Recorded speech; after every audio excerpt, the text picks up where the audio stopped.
Discretion is advised. So Mama Black. This program contains language and sequences some viewers may find disturbing. Right!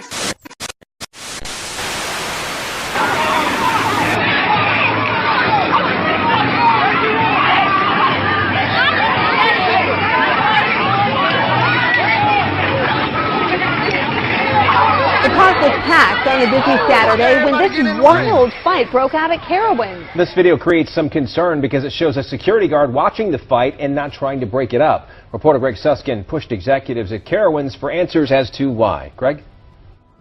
And they told me they were aware of this incident that happened at Carowinds, and they told me that everyone that was involved was ejected from the park, but they couldn't tell me how many people that was.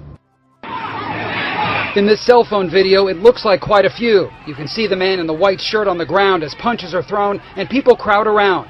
We showed the video to people heading into the park. That's completely not safe. I think they definitely need better people working for them. She's talking about the security guard on the left who watches the fight but doesn't step in even after it seems to stop, then continue again. That's terrible. If you're a security guard, I think you should definitely get involved if you see something happening like that. Dwayne Burrs was about to take his 11-year-old son into the park when we showed him the clip. It shouldn't have been stopped. It should have never went on that long.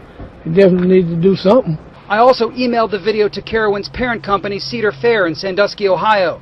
They told us they had seen the June 3rd video. I asked them if it was policy for security officers not to get involved in this kind of incident. Lori Tardif with Cedar Fair told me the security officer responded immediately and appropriately to the situation. When I asked what that meant, her response was, "We don't discuss policy and our procedures when it comes to security." Tardif said on-site CMPD officers did respond also. Last 4th of July, several teens were ejected from the park after they caused a chaotic scene. Witnesses said they were running through the park looking for someone to fight. Carowinds called it a minor disturbance. And I did check, and both the York County Sheriff's Department and CMPD do not have an incident report about what happened here. It's also not clear if there were any arrests. We're live at Carowinds. Greg Suskin, Channel 9 Eyewitness News.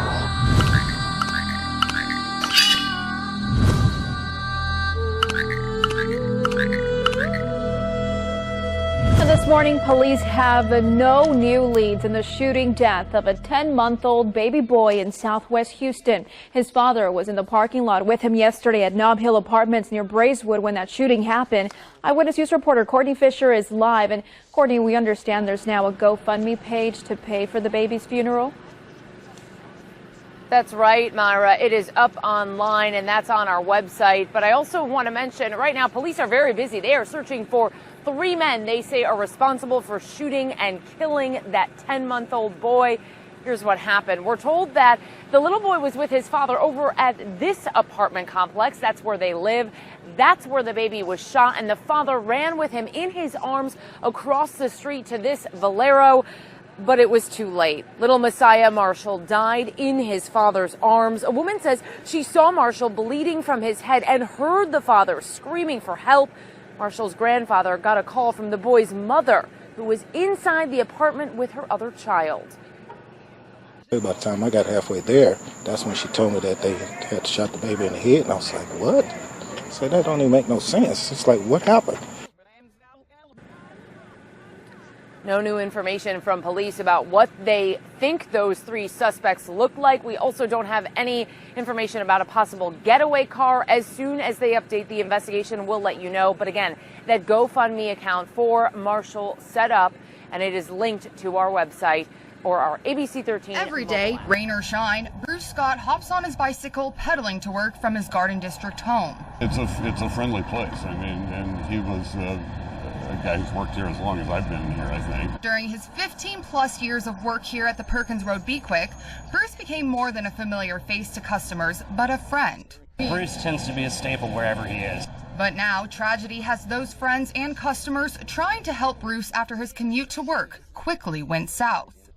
That morning, Bruce biked to work like he had done hundreds of times before, but when he hit the overpass, what happened next was something he could have never predicted. Bruce hopped off his bike near the intersection of Perkins and Raymond Avenue at 5:30 a.m. while it was still dark. As he walked his bike across the overpass, a male approached him complimenting his ride, but then struck him in the face, leaving the man who's in his 70s struggling to hold on to his prized possession. He has never been one to lay down without a fight. The mugger striking Bruce so violently, his jawbone left in pieces and escaping with his bike. I understand that it was broken in multiple places and he had to actually have it replaced instead of just wired shut, which is absolutely horrific.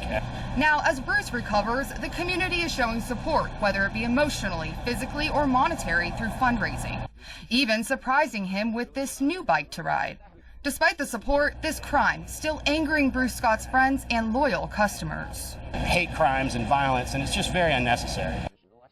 Bruce told me earlier today he hopes to be back at the Be Quick soon and is overwhelmed at the support he's received. You can find fundraising links online on WBRZ.com. Live in the newsroom, Taylor Evans, WBRZ. Of attacking and robbing a woman inside her home made her first appearance in court today. Yeah, William Ledbetter is a repeat offender and had just gotten out of jail 2 weeks ago. Our Janine Donaldson spoke with the DA about keeping him behind bars even longer. William Ledbetter was just released from jail May 28th, and already he's back behind bars. Your bond right now is $90,000 secured. Anybody here that needs to tell me anything about this case? Madam DA, anything? Jackie Badger says Ledbetter knocked on her door asking for help, saying his car broke down. She let him use the phone. Then he asked her to fill a bottle with water. While she was in the kitchen, he came in, forced her to get on the floor at gunpoint. Then he zip-tied her hands behind her back and robbed her. I'm positive that I've seen him on the street, just walking up and down.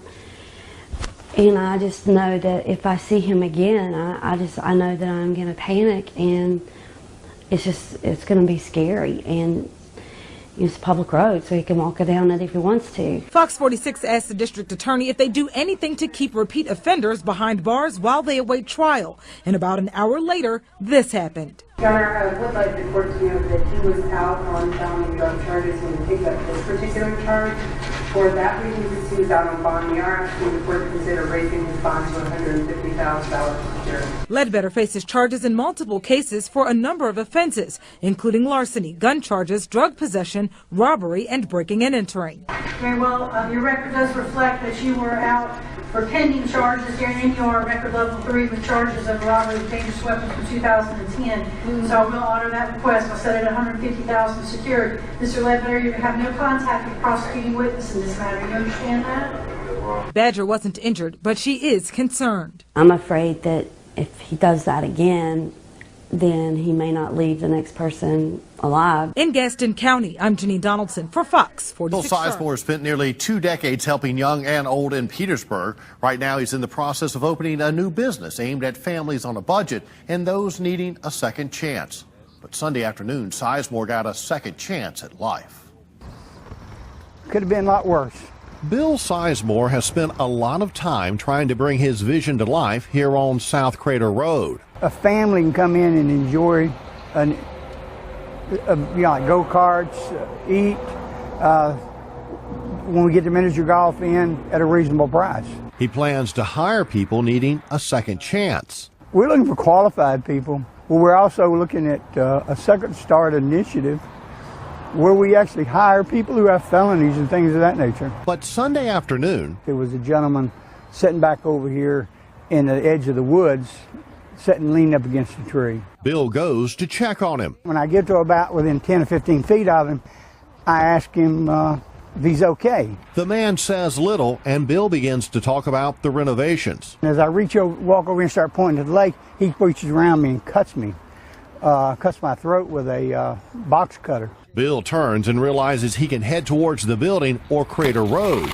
He chooses the street. I'm holding my neck, blood's going everywhere, and then I walk down to the end down here. With the suspect now heading in the opposite direction, Bill makes the decision to not call 911, leaving a trail of blood as he walks. As much as I was bleeding, I decided it was better for me to get in my car and drive a block, 2 blocks to the hospital than it was to call for assistance.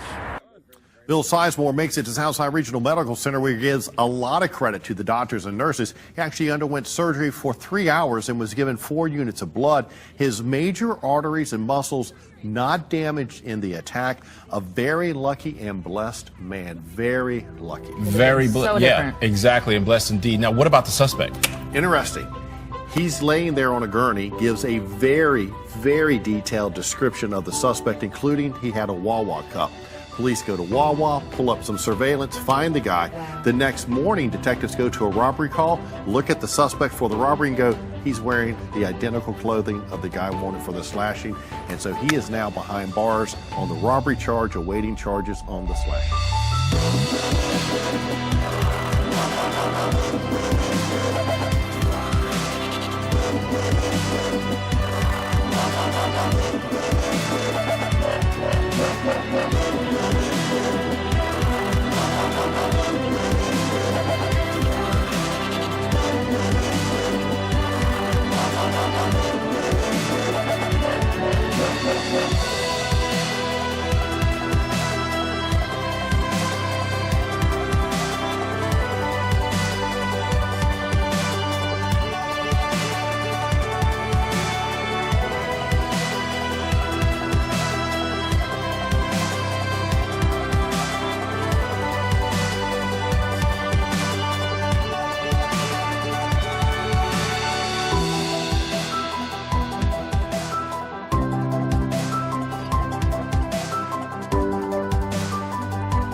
And as always, thank you for watching. If you like this video, please consider subscribing. Also follow us on the usual media for more and interesting information like this.